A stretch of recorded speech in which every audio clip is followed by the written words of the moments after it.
आता आपण बघूया टॉप न्यूज मोठ्या बातम्या।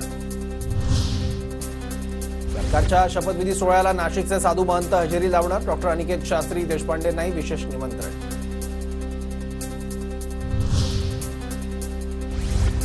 ठाण्यात एक है तो सेफ हैचे बॅनर झळकले। फडणवीसांच्या शपथविधीपूर्वी ठाणेकरांकडून बॅनरबाजी। नागपुरात आमदार प्रवीण दटकेंकडून बॅनरबाजी। तो पुन्हा आला। प्रवीण दटकेंकडून बॅनरबाजी करत फडणवीसांना शुभेच्छा। अजित पवारांच्या भेटीसाठी कार्यकर्त्यांची गर्दी। अजित पवार 6व्यांदा उपमुख्यमंत्रीपदाची शपथ घेणार। भेटीसाठी कार्यकर्त्यांची मोठी गर्दी। नागपूर मुंबई विमानाचं तिकीट महागलं। शपथविधी सोहळ्यासाठी मुंबईला जाणाऱ्यांची संख्या वाढल्यानं तिकिटाचे दर 20,000च्या पलीकडे।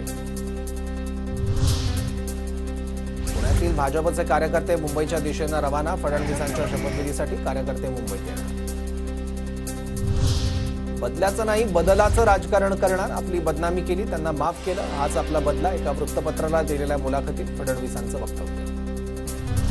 अंबादास दानवे यांच्या विरोधात 10 कोटींचा अब्रू नुकसानीचा दावा। दानवेंनी बदनामी केल्याप्रकरणी आमदार विलास भुमरेंकडून नोटीस। विलास भुमरेंनी मारहाण केल्याचा अंबादास दानवेंचा आरोप। सुप्रीम कोर्टाच्या हिवाळी सुट्ट्यांना 21 डिसेंबरपासून सुरुवात। 31 डिसेंबरपर्यंत कोर्टाचं कामकाज बंद राहणार।